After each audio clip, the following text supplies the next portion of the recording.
नमस्कार दोस्तों, मैं फनेस और फनेस ब्लॉग्स में आप सभी का स्वागत करता हूं।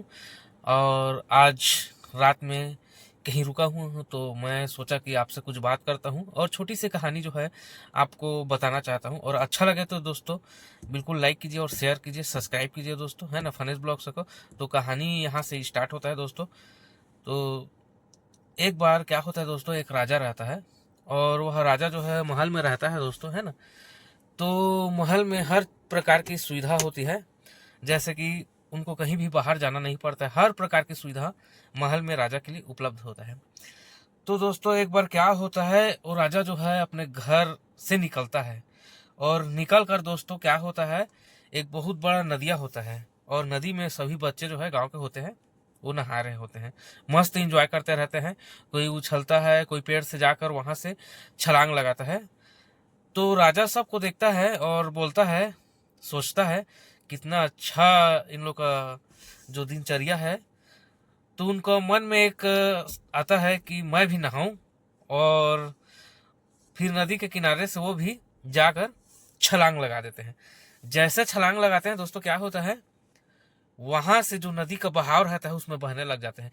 क्योंकि राजा घर में रहते थे, हर प्रकार की सुविधा उनके पास थी, कभी नहाए नहीं थे।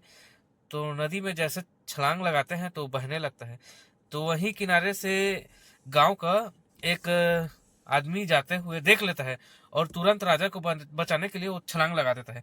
जैसे छलांग लगाता है दोस्तों, वो पकड़ लेता है और राजा को मस्त वहां से बचाकर सही सलामत ले आता है। और फिर उसके बाद राजा जो है अपने साथियों के साथ से चले जाता है।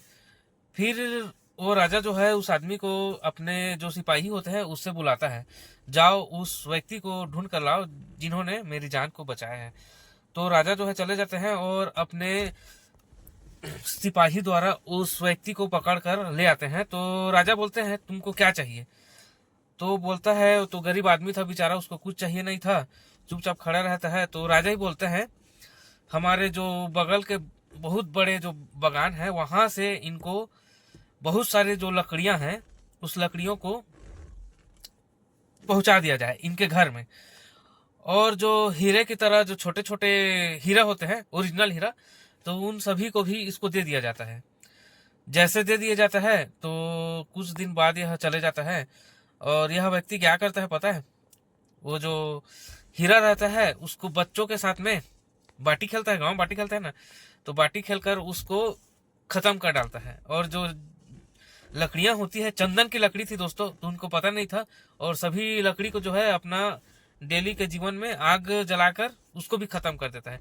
कुछ दिन बाद बीतता है, तब राजा याद करता है, अरे उस व्यक्ति को दिए थे तो उसका क्या हाल चाल है।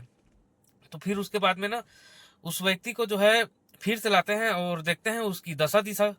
तो राजा बोलते हैं आपकी दशा दिशा तो ऐसी है, आपको तो बहुत सारे हीरे दिए थे, चंदन की लकड़ियां दिए थे। तो उनके सिपाही बोलते हैं, आप जो दिए थे ना महाराज, तो सबको जो है इन्होंने बच्चों के साथ में खेल दिया और उसको उड़ा दिए। और जो लकड़ी था, और लकड़ी था उसको आग जला दिए।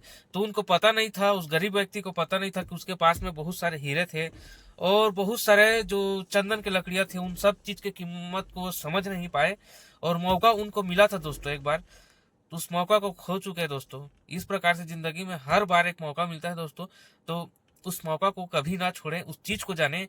वो चीज हमारे लिए हीरा होता है, चंदन होता है। ऐसे जिंदगी में कई बार ऐसे मोड़ आएंगे दोस्तों, उस मोड़ का और उस हीरा का, उस लकड़ी का हमें अच्छा से यूज करना है दोस्तों। धन्यवाद आप सभी को दोस्तों। तो ये छोटा सा जो कहानी है कैसा लगा आपको, जरूर दोस्तों अच्छा लगा होगा तो लाइक कीजिए, शेयर कीजिए और दोस्तों फनेस ब्लॉग सब्सक्राइब कीजिए।